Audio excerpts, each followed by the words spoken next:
여러분, 신약 성경은요, 믿음에 대해서 214번, 그리고 구원에 대해서 218번을 언급하고 있습니다.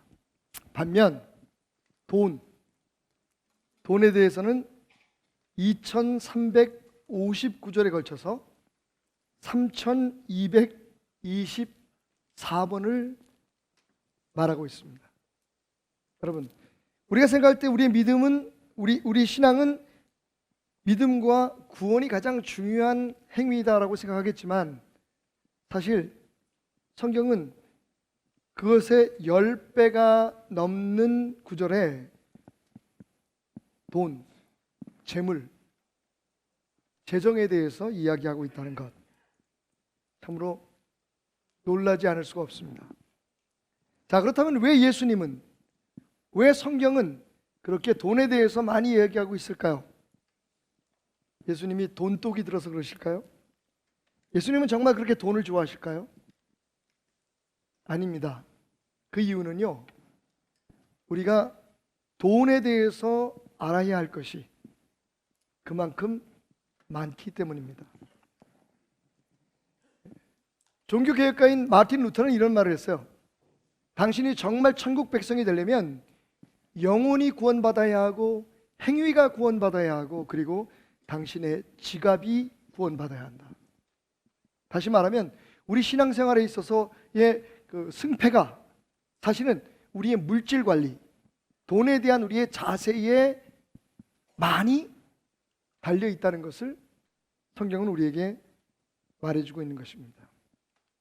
우리가 이 땅에서 생육하고 번성하며 땅에서 충만하기 위해서 마땅히 정복하고 다스려야 할 돈, 그것에 대한 주님의 가르침은 무엇인지 함께 생각해 보도록 하겠습니다. 먼저 오늘 우리가 함께 읽었던 말씀의 첫 구절입니다. 예수님은 우리에게 이렇게 말씀하십니다. 예수님의 말씀입니다. 한 사람이 두 주인을 섬기지 못할 것이니 혹 이를 미워하고 저를 사랑하거나 혹 이를 중히 여기고 저를 경히 여김이라. 너희가 하나님과 재물을 겸하여 섬기지 못하느니라. 예수님의 말씀입니다. 여러분, 성경 어디에도 하나님과 우리의 삶 안에서 맞짱 뜰 수 있는 것이 있다고 말한 적이 없습니다.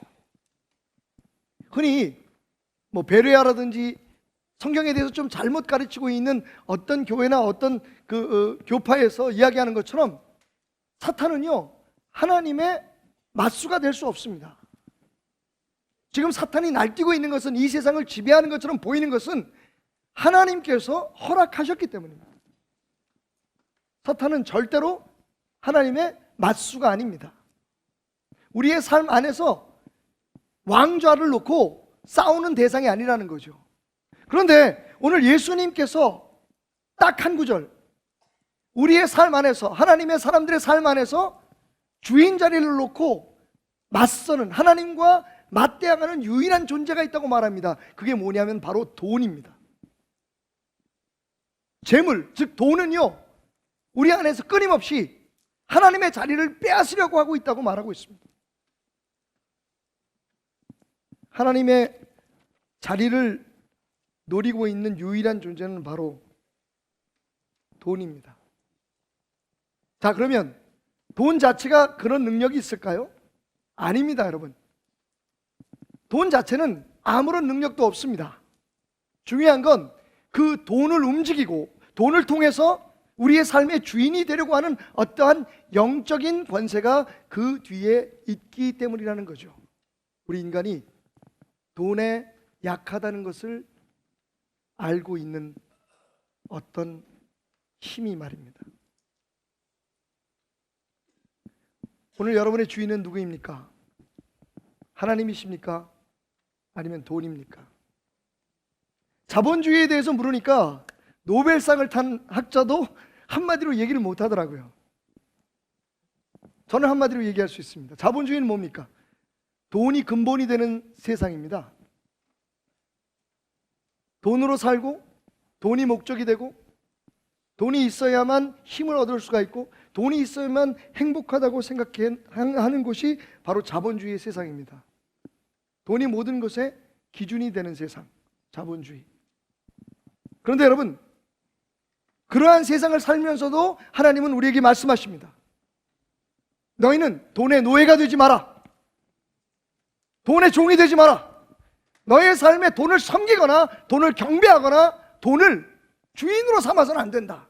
여러분, 예수님의 말씀을 정확히 기억하십시오. 예수님은요, 하나님을 돈보다 주인으로 삼는 것이 너희에게 좋다라고 얘기하지 않았습니다.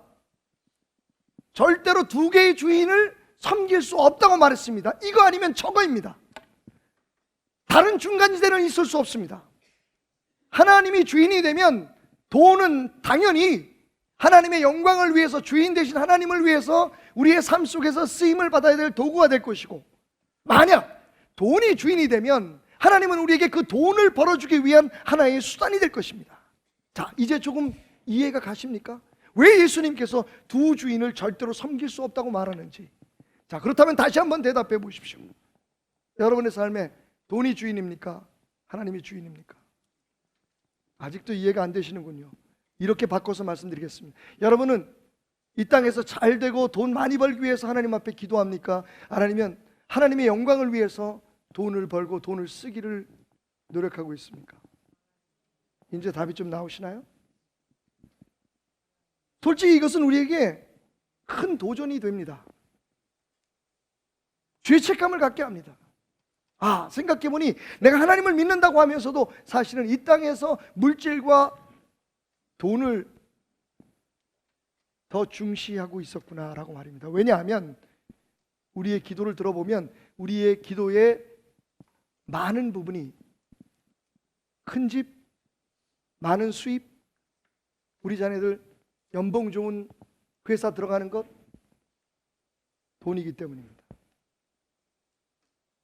정말 잘못 들으면 우리는 세상에서 부유하고 잘 살기 위해서 하나님을 이용하는 것처럼 느껴진다는 말입니다. 아마 여러분 가운데 이렇게 자신 있게 대답하고 싶으신 분이 계실 거예요. 그래도 여전히 하나님이 내 삶의 주인입니다. 그러면 여러분이 알지 못하는 사이에 여러분을 지배하고 있는 돈의 힘을 한번 느껴보십시오.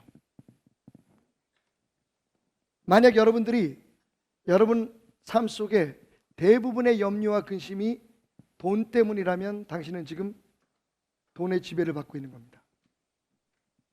어떻게 내가 정말 인간다운 삶을 살까? 내가 어떻게 더 좋은 남편이 되고 좋은 아내가 되고 좋은 아비가 되고 내가 어떻게 좋은 하나님의 사람으로 내 자손들에게 이 세상 그 무엇보다도 하나님의 축복을 유산으로 물려줄까?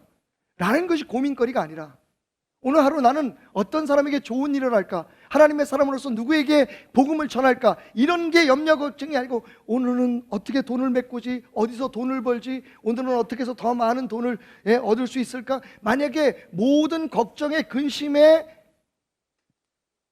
대부분이 돈 문제라면 당신은 부정할 수 없이 돈의 마수 안에 있는 겁니다. 두 번째로, 만약 여러분들이 돈을 잘못 관리하고 있다면 역시 여러분은 돈의 권력 앞에 굴복하고 있는 겁니다. 쉽게 설명하면 이런 거죠. 내가 번 게 많은 것 같은데 왜 남은 게 하나도 없지? 자신도 모르게 돈이 어디론가 흘러가고 있고 그것이 관리가 잘 되고 있지 않다면, 다른 말로 말하면 하나님께서 우리에게 주신 권세에 따라서 돈을 다스리는 능력이 우리에게 없다면 그건 분명히 우리가 돈의 속임수에 넘어가고 있다는 겁니다. 충동구매 안 할 것도 없죠. 꼭 필요한 것도 아닌데 보면 사고 싶어요. 언젠가 필요하겠지. 그렇게 해서 사서는 쌓아놓습니다.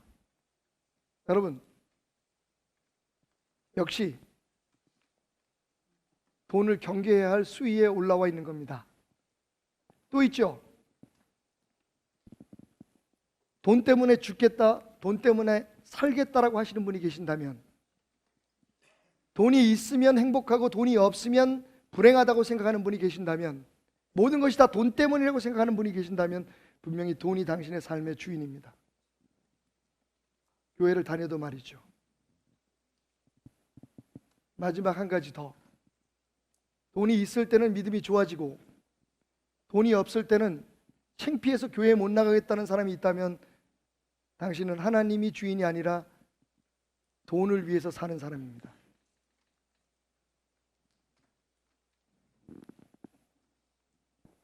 여러분의 삶의 주인이 누구인지를 분명히 결정해야 될 순간입니다. 더 늦기 전에 우리의 발걸음이 천국을 향해 더욱 가까워지기 전에 여러분, 두 주인을 섬길 수 없음을 기억하십시오. 자, 그렇다면 어떻게 돈을 정복하고 다스릴 수 있겠습니까? 오늘 저는 설교를 통해서 여러분에게 돈을 부리는 법을 말씀드리려고 합니다. 물론 성경 말씀에 근거해서 말이죠. 어쩌면 이 설교는 한 달, 아니 1년에 걸쳐서 여러분에게 드려야 할지도 모릅니다. 부담스럽지만 힘겹지만 전하는 사람이나 들은 사람이나 꼭 들어야 될 설교일 수 있습니다. 하지만 정해진 시간에 오늘 저는요, 돈에 대한 우리의 자세, 돈을 다스리고 부릴 수 있는 사람의 신앙에 대해서 말하려고 합니다.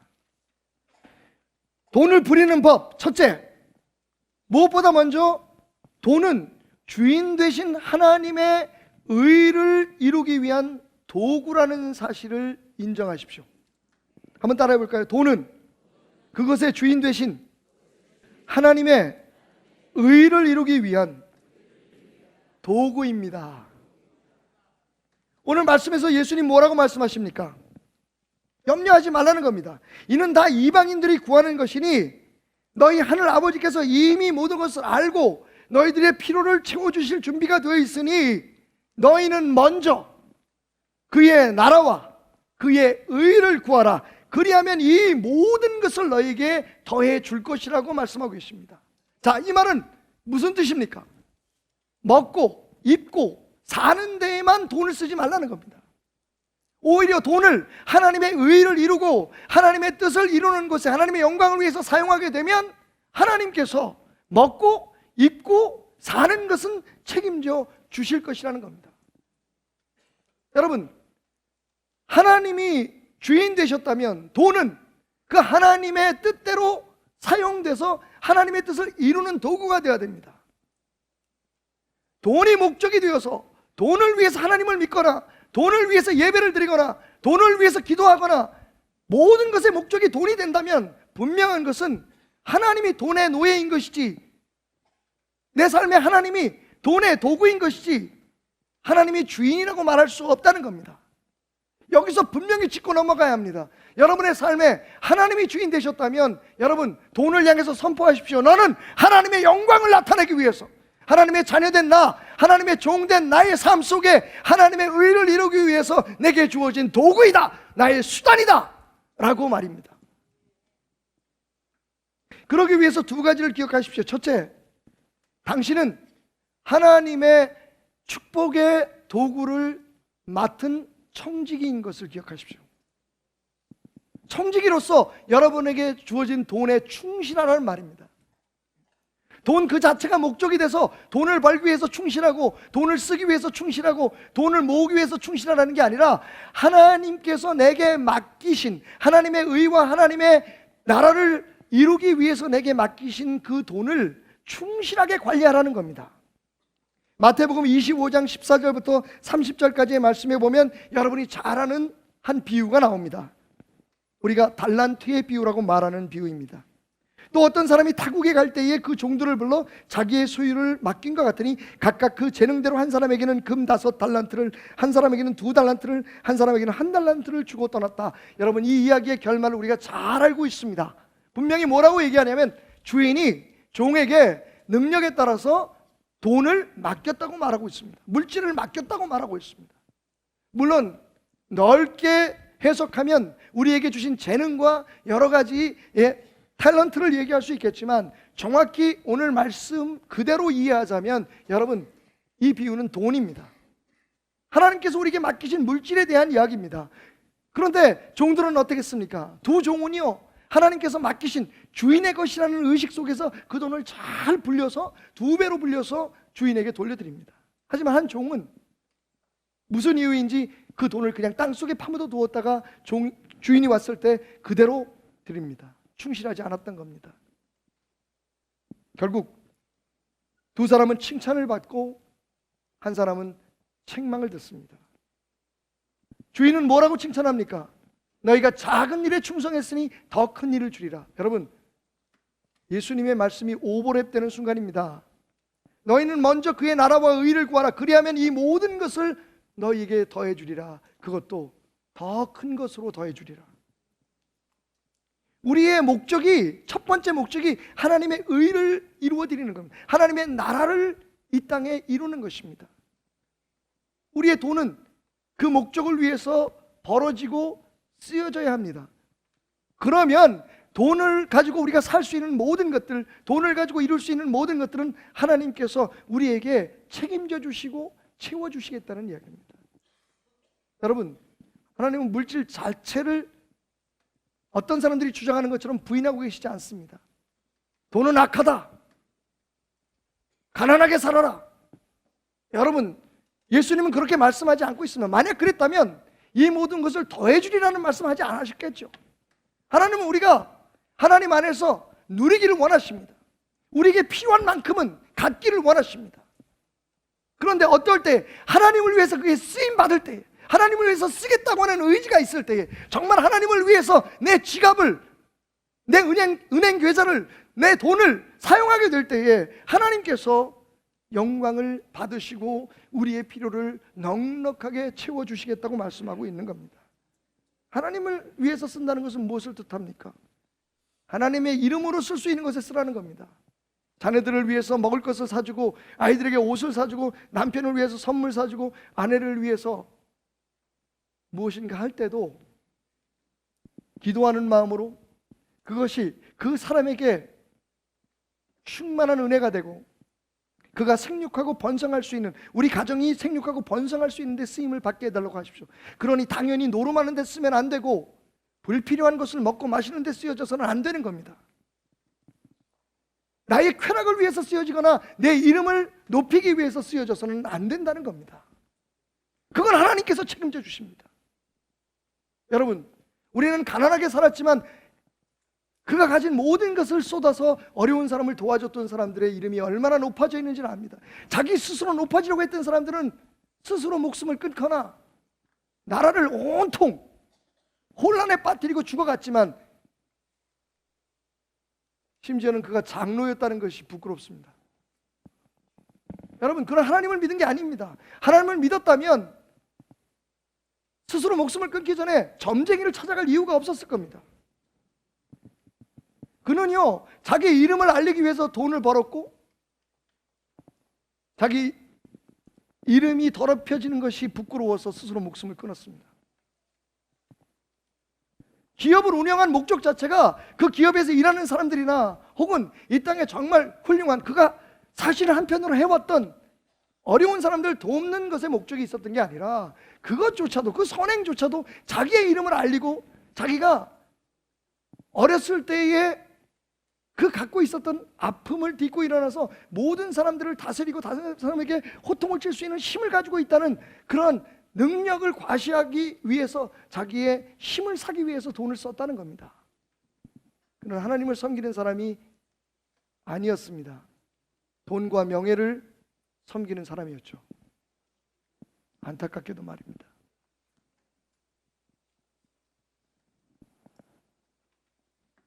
우리는 청지기일 뿐입니다. 여러분, 증명해 드릴까요? 죽을 때 여러분 하나도 가지고 가지 못합니다. 정말 어떤 단순한 사람들이 말하는 것처럼 쓰는 돈만 내 돈이라는 말이 맞습니다. 그런데 우리는요, 쌓아놓으려고 합니다.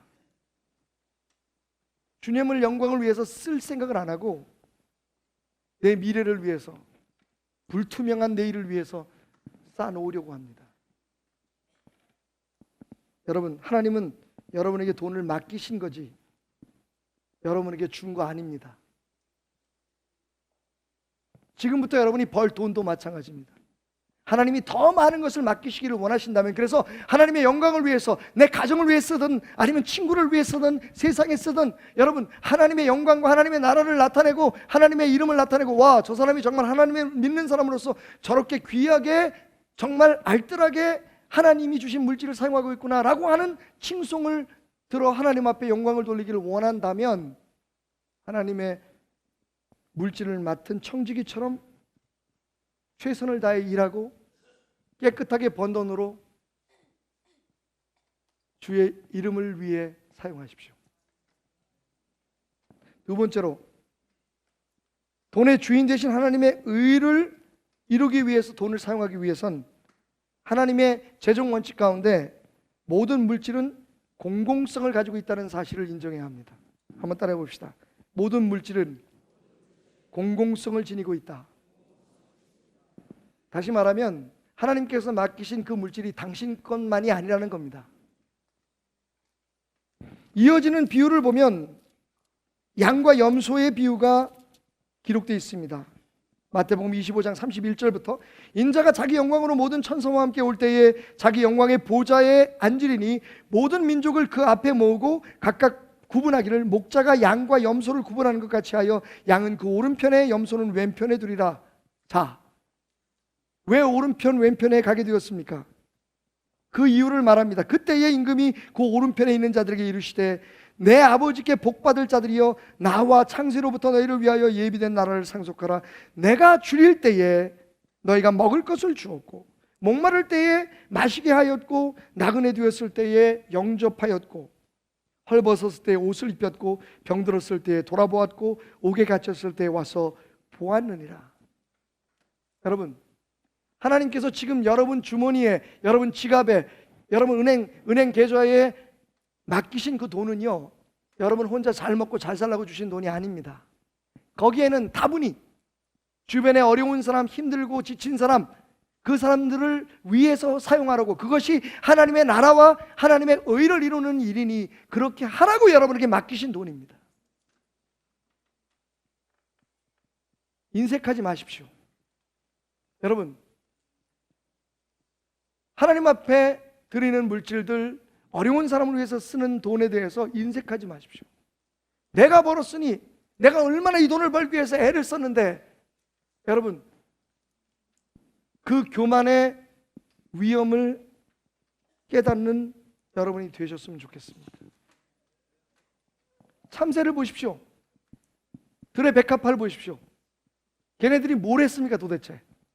그런데 하나님이 먹이셨잖아요. 하나님이 입히셨잖아요. 여러분, 예수님 우리에게 어떤 교훈을 주십니까? 우리가 잘나서 준 게 아니라는 겁니다. 우리가 능력 있어서 준 게 아니라는 겁니다. 우리가 그렇게 태어나서 준 게 아니라는 겁니다. 하나님의 자녀이고 하나님께서 우리를 통해서 이루시기를 원하는 일이 있고, 하나님은 우리를 그렇게 신뢰하시고 우리에게 기대가 있었기 때문에 주신 돈입니다. 근데 그걸 가지고 먹고 마시고 내 뜻만 위해서, 내 가족만 위해서, 나만을 위해서 썼다면 주님은 말씀하실 겁니다.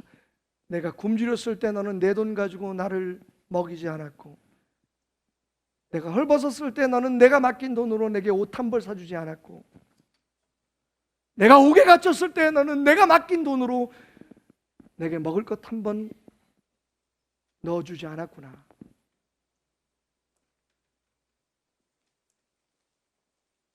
양과 염소는 모두 다 하나님을 믿는 사람들이었다는 걸 기억하십시오, 여러분. 하나님을 믿는다고 주장했던 사람이었다는 것을 잊지 마십시오.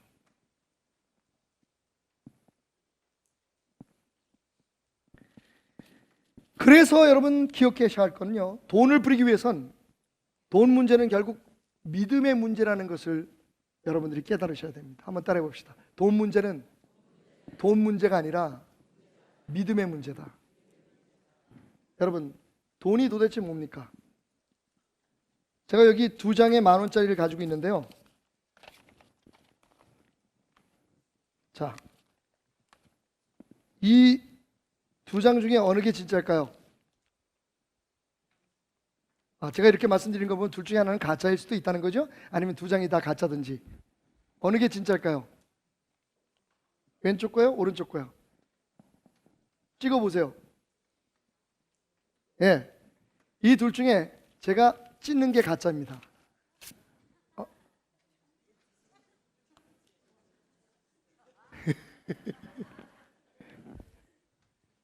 예, 여러분, 제가 아무리 바보일지라도 10,000원짜리를 찍겠습니까?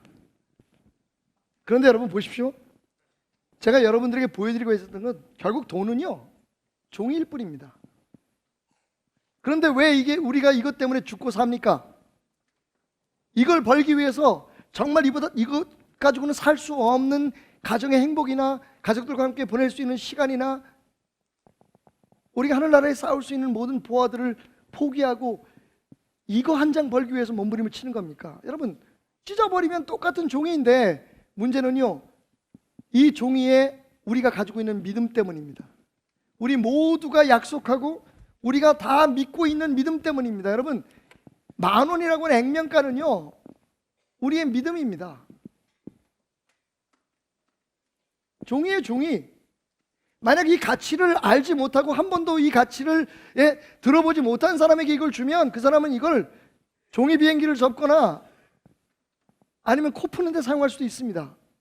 불쏘시개감이에요, 이게. 그런데 우리는 이걸 너무너무 귀하게 생각합니다. 왜? 우리 모두가 이 종이 한 장에 여기 적혀 있는 이 액면가에 그리고 여기 계신 이분에게 신뢰를 갖고 있기 때문입니다. 당신은 10,000원입니다.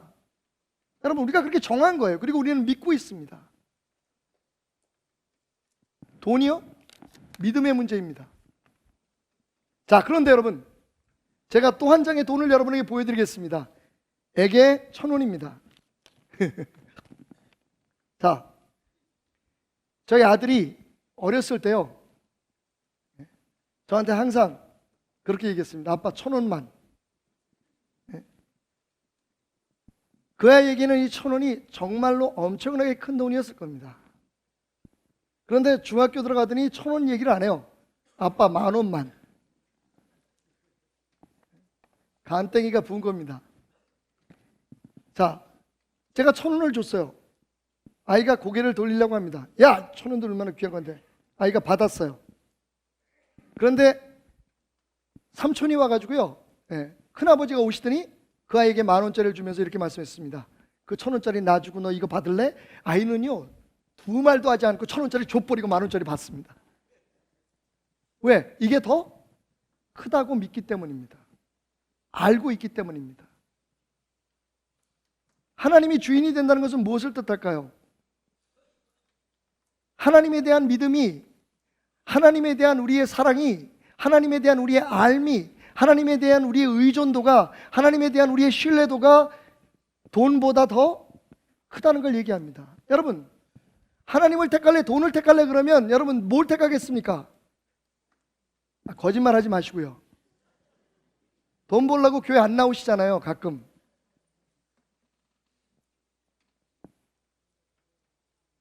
솔직히 하나님은 시간 날 때 믿는 거잖아요. 필요할 때 믿는 거 아닙니까? 근데 돈은 아니죠.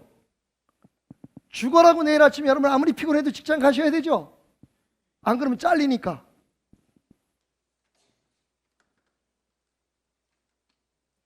저는 돈에 대한 적대감을 가지라고 말씀드리는 게 절대로 아닙니다.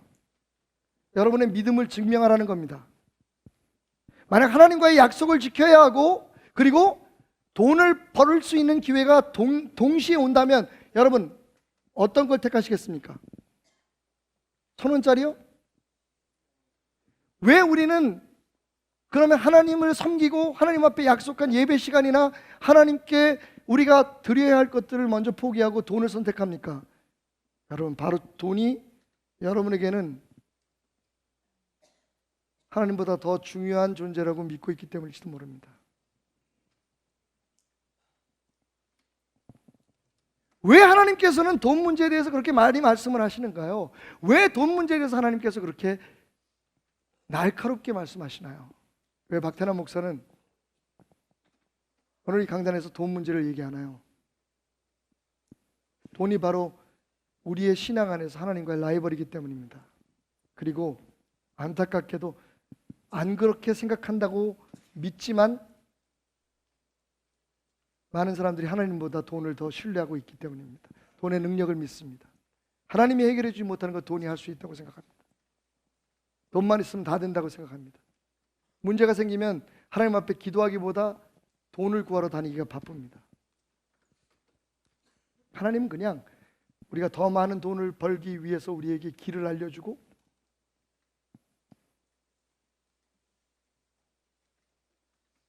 우리에게 기적을 베풀어 주시는 분일 뿐입니다. 거기서 하나님은 가슴을 치십니다.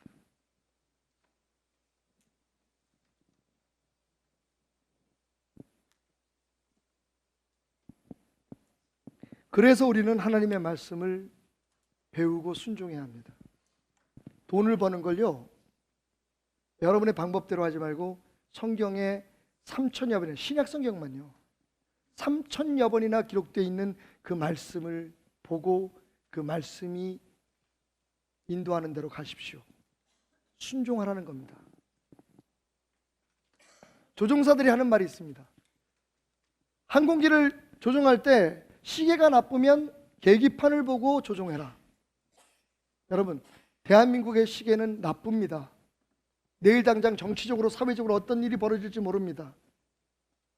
데모가 일어나고 대통령에 대해서 비판하는 전단지들이 뿌려지고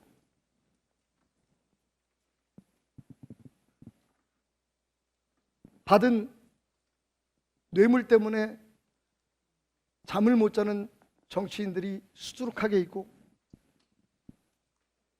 그 불똥이 우리 기업에도 튀지 않을까 노심초사하는 회장님들이 많습니다. 언제 어디서 폭탄이 터질지 모릅니다. 게다가 북한은 핵무기를 가지고 있습니다. 우리 사회요? 진짜 모르겠습니다. 지금은 계기판을 보고 우리의 인생을 바로 잡아야 될 때입니다. 우리의 인생의 행로를 잡아야 될 때요. 여러분, 우리 인생의 계기판은 무엇입니까? 하나님의 말씀입니다. 그게 신기하다는 거예요. 하나님을 주인으로 삼았다고 하면서 하나님의 말씀을 귀 기울이지 않고 순종하지 않고 세상을 살아가려고 하는 것이 신기하다는 겁니다.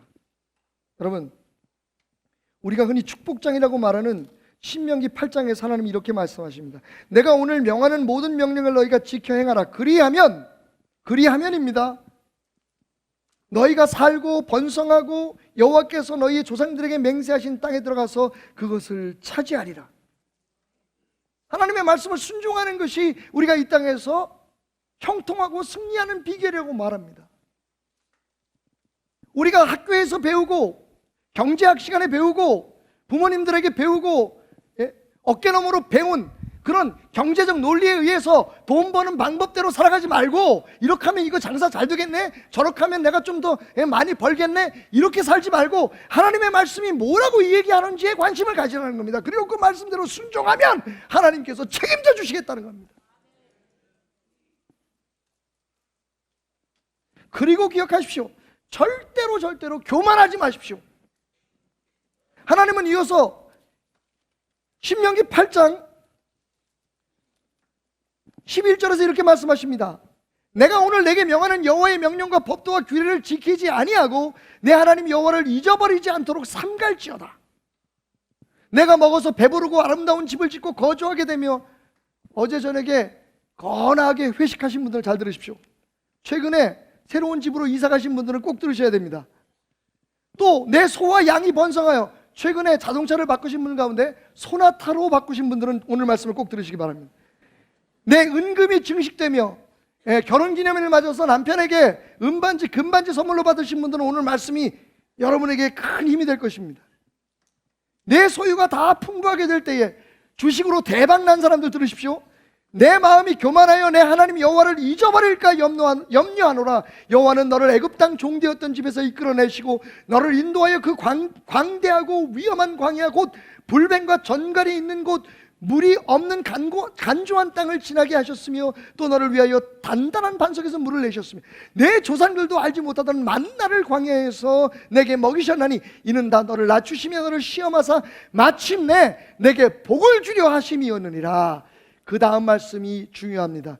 그러나 내가 마음에 이르기를 내 능력과 내 손의 힘으로 내가 이 재물을 얻었다 말할 것이라. 그러면 어떻게 하신다고요?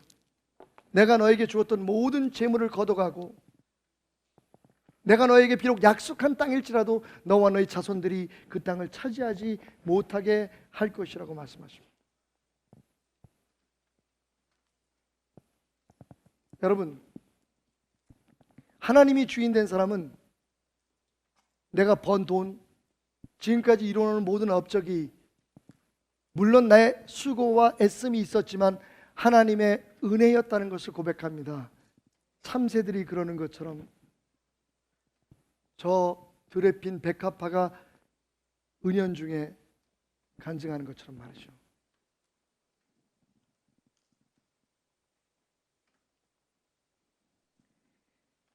오늘 말씀 앞에 예수님 이런 말씀하시죠. 너희 보물을 하늘에 쌓아놓아라. 이제 나올 말이 나오는 겁니다. 바로 그 뒤에는 무슨 말이 나오죠? 헌금설교 나오겠죠? 11조 얘기 나오겠죠? 지금 이 순간 마음이 갑자기 다치는 분이 계시면 여러분은 하나님이 주인이 아니라 돈이 주인이신 분입니다. 인색하지 마십시오. 헌금설교 안 할 겁니다, 여러분. 그런데 예수님 뭐라고 말씀한 줄 아십니까? 왜 하늘에 쌓아놓으라고 합니까? 하늘에는 좀도 없고 녹도 없고 도둑도 없다고요. 좀이 뭡니까? 인플레이션입니다. 돈 가치를 떨어뜨리는 거예요. 아유, 저 일본 놈들. 엔화가 막 떨어지면서 엔화의 가치가 떨어지면서 지금 우리나라 수출에 빨간불이 들어왔습니다. 이게 큰일 났어요, 여러분. 어우, 저거 죽이지도 못하고 그냥 전쟁을 선포할 수도 없고. 일본은 막 룰루랄라 지금 여우커들이요, 중국인 관광객들이 연휴에 한국으로 안 온답니다. 왜? 일본에 가도 얼마든지 돈을 쓸 수 있으니까. 돈 가치가 점점 떨어지면요 심각한 문제들이 발생합니다. 그걸 우리가 인플레이션이라고 얘기를 하는데, 좀은 뭡니까? 돈을 갉아먹는 겁니다. 녹은 뭐죠? 녹은 덧붙여서 불어나는 겁니다. 그죠? 녹은 다른 말로 말하면 디프레이션이라고 얘기할 수 있어요. 하나님의 경제 원리는요 성경 안에 다 있습니다. 돈의 가치가 과다하게 높아지는 겁니다. 이거 어려워져요, 여러분. 경제적으로 양쪽 다 위험합니다. 녹슬어도 안 되고 좀 먹어도 안 되고. 도적은 뭡니까? 도둑은 뭐 말할 것도 없죠, 뭐. 예? 우리가 뭐 보증 쓰고 사기당하고, 어디에 돈 맡겼다가 다 날라가 버리고 도둑 맞는 거죠. 하늘나라엔 그게 없다는 겁니다. 그래서 말씀하시길 하나님께서 하늘나라에 보물을 쌓아놓아라. 아직 결론 내리지 마십시오. 그래서 헌금 많이 하라는 얘기 아닙니다, 여러분. 그 다음 얘기를 들으시란 말이에요. 예수님 뭐라고 말씀하십니까? 너의 보물이 있는 곳에 뭐가 있다고요? 주님이 원하시는 건 당신의 마음입니다. 헌금 몇 푼 들고 떨떨떨떨 떠는 건 아무리 여러분들이 돈을 내도 하나님 안 받으십니다. 하나님이 원하시는 건 당신의 넉넉한 마음입니다. 하나님이 하나님 되심을 기분 좋게 인정하라는 겁니다. 교회에다 돈을 얼마나 내는 게 중요한지 알아요. 여러분, 많은 사람 많이 내겠죠. 적은 사람 적게 내겠죠. 없는 사람은 눈물만 들여도 하나님 받으십니다. 왜? 하나님이 원하시는 거는 보물이 아니에요. 여러분, 이 없어질 종이 조각 이거 하나님 앞에 무슨 소용이 있습니까? 하나님이 10,000원을 10,000원이라고 생각하실까요? 하나님이 1,000달러를 1,000달러로 생각하실까요, 여러분? 하나님이 그건 아무것도 아닙니다. 왜 그렇게 인색하게 하나님과 씨름을 하십니까? 하나님이 원하는 건 당신의 보물이 아니라 그 보물과 함께 드려지는 마음입니다. 하나님이 아벨의 제사를 받으실 때 아벨과 아벨의 제물을 받으셨다고 말씀했어요. 가인의 재물을 거절하실 때 가인과 가인의 재물을 거절하셨다고 말씀하십니다. 우리 하나님 앞에 화폐를 드리는 게 아니에요. 돈을 드리는 게 아닙니다. 그 돈으로 우리는 하나님을 사겠다고 얘기하는 겁니다. 하나님 앞에 우리가 아무것도 아까움 없이 우리의 온 몸을 마음을 드리겠다고 하는 겁니다. 여러분, 목사들한테 속지 말고 목사들하고 시비 붙지 마십시오. 저하고 아무 상관없습니다.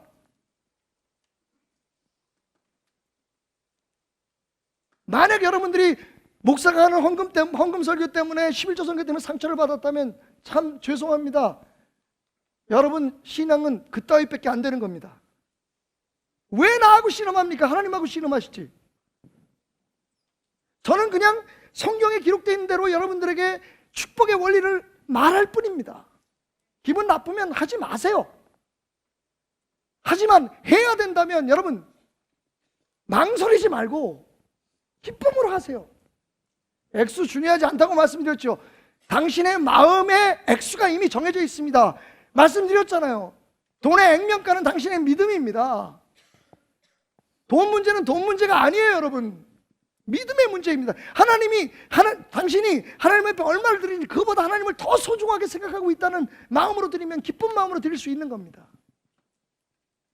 만약 하나님한테 여러분이 거래하고 있다면 11조 드려서 내가 이거보다 100배를 받겠습니다. 30배, 60배, 100배를 받겠습니다라고 생각한다면 당신은 하나님을 이용하고 있는 겁니다. 기쁘게 드리세요.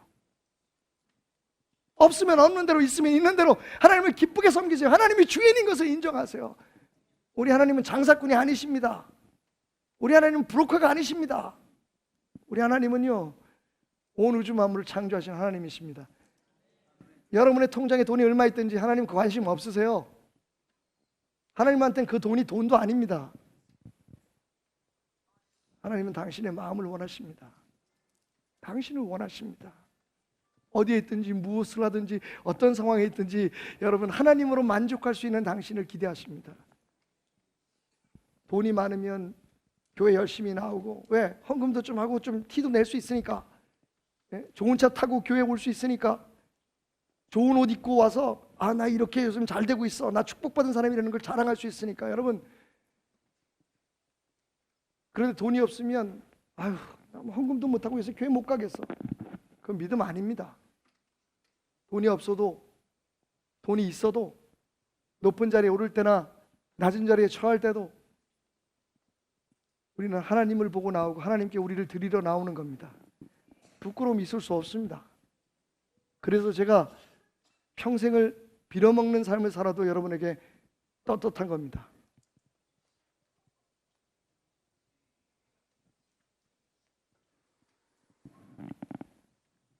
옛말에 개처럼 벌어서 정승처럼 쓰라는 말이 있었습니다. 이제 그 말을 여러분의 머릿속에서 지우십시오. 우리는요, 크리스천처럼 벌어서 크리스천처럼 써야 합니다. 하나님의 사람처럼 벌어서 하나님 사람처럼 쓰십시오. 그게 축복입니다. 물질의 문제는 물질의 문제가 아니라 믿음의 문제라는 것을 기억하십시오. 당신이 가지고 있는 돈은 당신의 것이 아니라는 것을 잊지 마십시오. 누군가를 위해 하나님께서 당신에게 맡기신 것이라는 것도 기억해 주십시오. 무엇보다도 우리는 물질 때문에 하나님을 믿으러 나오는 게 아니라 하나님 때문에 물질이 필요한 사람이라는 것을 선언하십시오. 1995년에 실제로 있었던 이야기입니다. 여러분이 잘 아시는 북한 선교를 있는 모퉁이돌 선교회의 대표 되시는 이상 목사님이 미국에 계시는데 전화가 왔어요. 북한과 중국의 접경 지역에서 전화가 왔습니다. 목사님, 여기 북한에서 넘어온 사람들이 있는데 목사님 좀 한국으로 들어갈 수 있도록 도와주셔야겠습니다. 이상 목사님이 전화를 받고 그곳으로 달려갔습니다. 갔더니요, 4명의 노인이 계셨습니다. 제일 나이가 많으신 분이 75세, 그리고 고만고만한 어르신들이 4분이 계신데 제일 먼저 이상 목사님이 이렇게 질문했대요. 왜 한국에 가려고 하십니까? 그랬더니 제일 연세 드신 할아버지가 잠깐 말을 멈추고 있더니 입을 열어서 이렇게 대답하더랍니다. 그저 마음 놓고 찬송 한번 부르고 싶어서 그렇습니다. 나 소리 지르며 기도하고 싶어서 내 평생에 꼭 한번 그렇게 하고 싶어서 나 대한민국 가고 싶습니다. 두말할 것도 없이 이상 목사님이 그 어르신의 손을 덥석 잡고 제가 도와드리겠습니다. 어르신 몇 명이나 됩니까? 65명입니다. 제 손주도 며느리도 있습니다. 젊은 애들도 있고 저처럼 노인들도 있습니다. 여기 있는 이 4명만 빼놓고 모두 공안에 잡혀 있습니다. 북한으로 도로 끌려갈 겁니다. 목사님 도와주십시오. 이상 목사가 여부가 있겠습니까? 제가 할 수 있는 대로 한국까지 모셔드리겠습니다. 아무것도 걱정하지 마십시오. 그들이 막상 한국으로 데려다 달라는 이 노인이 이렇게 얘기하는 겁니다. 근데 목사님 제게 시간을 좀 주실 수 있겠습니까? 아니요, 지금 빨리 움직여야 되는데 우리가 빨리 가서 그 공안에 잡히는 사람들을 어떻게 하든지 꺼내내야죠. 공관에도 가봐야 되고 할 일이 많습니다. 그랬더니 노인이 하시는 말씀이 아닙니다. 마지막으로 하나님 아버지께 한 번만 묻게 제게 시간을 주십시오. 그러더니 어둠 속으로 혼자 걸어가시더라고요. 10여 분이 지난 후에 할아버지가 무겁게 발을 끌면서 돌아오셨답니다. 차마 말을 이어가지 못했던 할아버지가 목사님께 이렇게 말합니다. 목사님 미안합니다. 저는 북한으로 돌아가겠습니다. 아니 무슨 말입니까 할아버지? 돌아가면 죽어요. 압니다. 제가 하나님 앞에 기도했습니다. 이놈이 대한민국 가서 대한민국 성도들처럼 하나님을 그렇게 신나게 찬양하고 기도할 수 있겠습니까? 하나님께서 말씀하셨습니다. 이 사람아, 내가 능력이 없어서 통일 안 시켜주는 줄 아니? 내가 힘이 없어서 김정일이 안 죽이는 줄 아냐? 내가 할 수 없어서 너를 남한으로 보내주지 않겠니? 네가 왜 북한에 남아있어야 할지 너는 모르니? 라고 말씀을 하셨다는 겁니다. 그래서 목사님, 전 그냥 이곳에 남아있는 것이 좋겠습니다. 제가 하나님 앞에 때를 썼지만 하나님 말씀하셨습니다. 네 주변 사람들을 봐라. 이제 얼마 남지 않은 네 생명, 네가 왜 북한에 있어야 되는지 아직도 모르겠느냐? 할아버지는 죄송합니다 목사님, 그저 목사님께 어렵게 해드려서 죄송합니다. 천국에서 뵙시다. 그러면서 돌아서서는 강을 향해서 걸어가시더라는 겁니다. 그게 마지막 모습이었고요. 몇 년 후에 다시 그 지역에 이상 목사님이 가셨대요. 그때 전화를 했던 분이 이야기를 하더랍니다.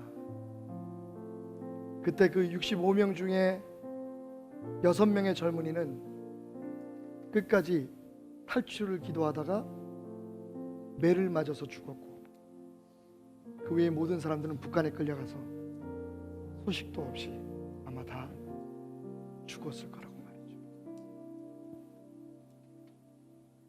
그때 이상 목사님이 북한으로 돌아가겠다고, 그것이 하나님의 뜻이라면 나는 거기도 좋다고 말씀하시던 그 할아버지 앞에 너무 감격해서 엎드려 절했던 때를 생각했답니다.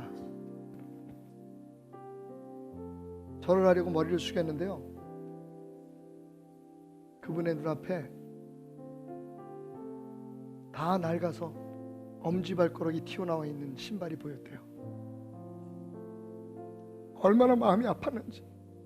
이런데도 북한에 돌아가려고 하는구나.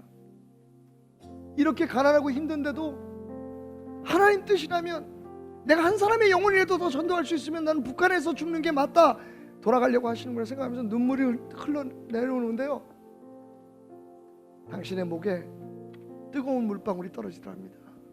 할아버지가 울고 계셨다는 겁니다.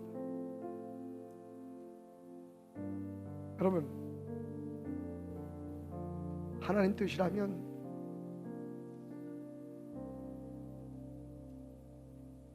전 죽으러도 갈 수 있습니다. 돈 없어도 됩니다. 돈 있으면 더 큰 일 할 수 있겠지만, 더 많은 일 할 수 있겠지만, 그것이 하나님의 뜻이라면 저는 돈 때문에 믿음이 좋아지고 약해지는 사람 아닙니다. 살기 좋다고 제 믿음이 좋아지고 그렇지 않다고 게을러지는 사람 아닙니다. 내가 여기가 하나님의 뜻 가운데 있어야 할 곳이라면 여기 있겠습니다. 그게 하나님이 주인 된 삶이죠. 그럼 우리는 지금 놀고 있습니다. 근데도 돈만 조금만 더 있으면 우리가 행복할 것 같아. 조금만 더 나아지면 교회 더 열심히 할 것 같아.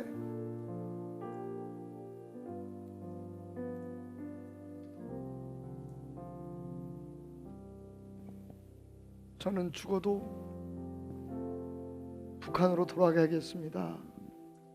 말씀하시던 그 할아버지의 말이 가슴에 밟혀서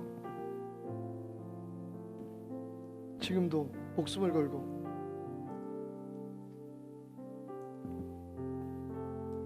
이게 내일이라 생각하고 하고 있다는 간증을 들었습니다.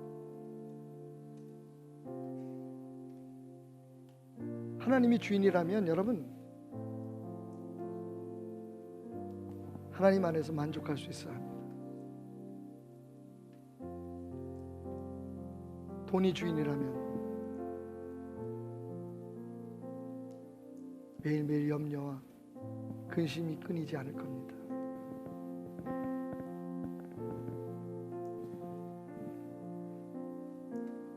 하나님은 여러분의 재물을 원하시는 게 아니라 여러분의 마음을 원하고 계심을 기억하시고,